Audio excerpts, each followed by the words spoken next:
This is an ad by BetterHelp. What comes to mind when you hear the word gratitude? Maybe it's a daily practice, or maybe it feels hard to be grateful right now. Don't forget to give yourself some thanks by investing in your well-being. BetterHelp is the largest online therapy provider in the world, connecting you to qualified professionals via phone, video, or message chat. Let the gratitude flow. Visit BetterHelp.com today to get 10% off your first month. That's BetterHelp, HELP.com. On today's Smart 7, farmers gear up for Westminster protest, Biden lifts restrictions on Ukrainian strikes, and lots more. It's Monday, 18th of November. It's National Princess Day, and happy birthday, Owen Wilson. The Smart 7. It's news, but not the news.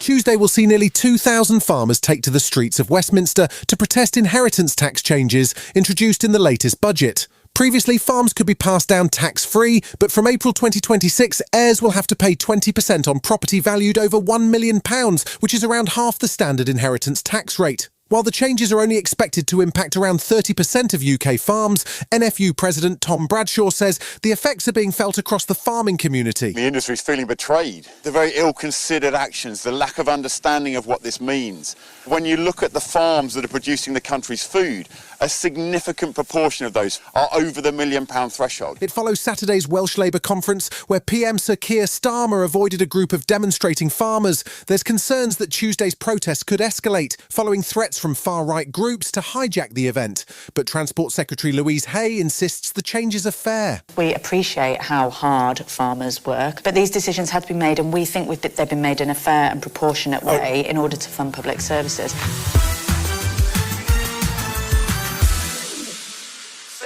Sunday night saw US President Biden finally authorise Ukraine to use long-range ATACMS missiles for strikes inside Russia, a huge policy shift for the administration. With a range of 190 miles, it's thought the use of the missiles is being justified by the presence of North Korean troops fighting alongside Russia. It comes as Russia launched one of its largest drone and missile attacks in months on Ukraine over the weekend, targeting key energy infrastructure ahead of winter.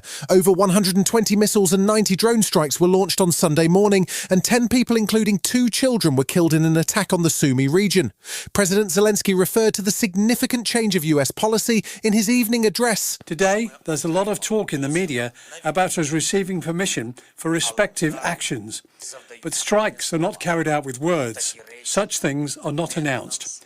Missiles will speak for themselves. They certainly will. Meanwhile, at the COP29 summit in Azerbaijan, Ukrainian Environment Minister Svetlana Hryntchuk highlighted the war's devastating environmental impact. One of our main tasks at COP is to show the entire world the environmental consequences of Russia's war. This includes landmines, burnt forests, significant water and air pollution, and huge loss of animal and marine life.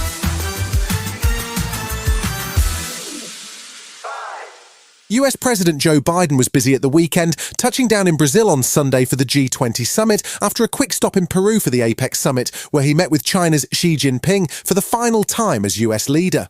Both parties stressed the need for a stable relationship, with President Xi warning against US efforts to contain China. It's a pointed message for US President-elect Donald Trump, who was the centre of discussion this weekend, as world leaders tried to anticipate his approach amid fears that Trump diplomacy could lead to chaos. Speaking at the summit, Biden emphasised the importance of maintaining a healthy US-China relationship. We haven't always agreed, but our conversations have always been candid and always been frank.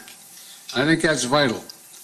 These conversations prevent miscalculations, and they ensure the competition between our two countries will not veer into conflict. The assisted dying bill sparked plenty of debate this weekend after being introduced in the House of Commons last week. The new bill, set for a vote on November 29th, would legalise assisted dying for terminally ill over 18s in England and Wales under certain conditions. Patients must be expected to die within the next 6 months, be mentally competent to decide, and have their eligibility confirmed by 2 independent doctors at least a week apart, amongst other requirements. It's been polarising in Parliament, and Lib Dem leader Sir Ed Davey says he will vote against it. Having having cared for his dying mother as a teenager, Sir Ed says the focus should be on improving palliative care instead. We could do so much more on palliative care. I think if we got that right, I think many of the people who are worried about this would feel relieved, and it would take the sting out of this issue. Still to come on the Smart 7, 3 Lions victorious at Wembley and Hugh Grant talks up his villain era. Right after this. This is an ad by BetterHelp.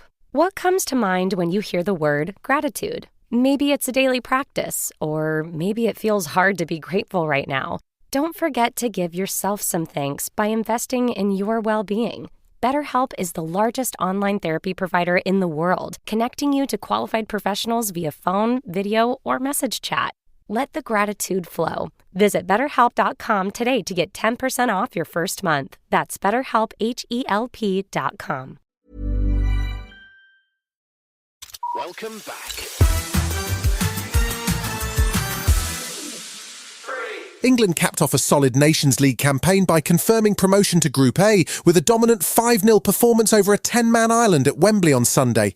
The 3 Lions roared to life early in the second half, scoring 3 goals in just 7 minutes, with subs Jared Bowen and Taylor Harwood-Bellis adding another 2. Interim manager Lee Carsley, who has 40 caps for the Republic of Ireland, was delighted with the result against his home nation. Wrapping up his spell in charge with 5 wins from 6 games and 16 goals scored, Carsley says he's ready to support incoming manager Thomas Tuchel, who takes over in January. Well, I think I have enjoyed doing it. I think it's important now that myself and the rest of the staff support Thomas coming in.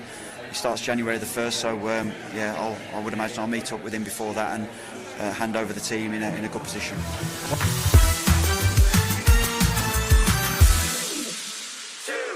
Following his turn to villainy in Paddington 2, Hugh Grant's flexing his muscles again, this time as Mr. Reed in A24's newest thriller, Heretic.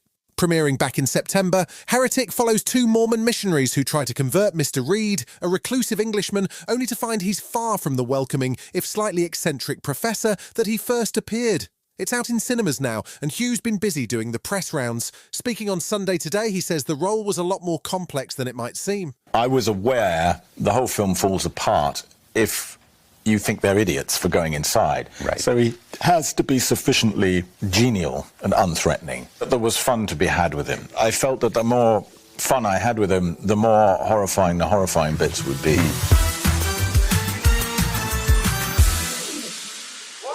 Rami Malek is back in action, and this time he's diving into the world of espionage in The Amateur, a new spy thriller based on the 1981 book and movie of the same name. Rami's playing Charles Heller, a CIA cryptographer who's out for revenge after his wife is killed in a terrorist attack in London. When the agency refuses to go after the group responsible, Charles takes matters into his own hands, blackmailing his bosses to get his way. It's hitting cinemas next April, and the trailer's just dropped. What you do is very important to what we do. Let us handle this. I want mission-specific training, cash, and a new identity. Have you lost your mind? I want to find and kill the people who murdered my wife. I don't think you could beat a 90-year-old nun in an arm wrestling match. You've been listening to The Smart 7. We'll be back tomorrow at 7 a.m. Hit that follow button and have a great day. Give us 7 minutes and we'll give you the world.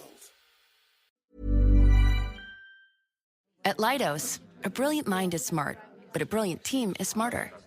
A ship that finds enemy subs is smart, but an autonomous fleet, that's smarter. Defending against cyber attacks? Smart. Stopping attacks before they start? Smarter. And using AI tools is smart, but integrating trusted mission AI into your technology is smarter. We're not just making technology solutions in national security and health. We're making smart smarter. Leidos.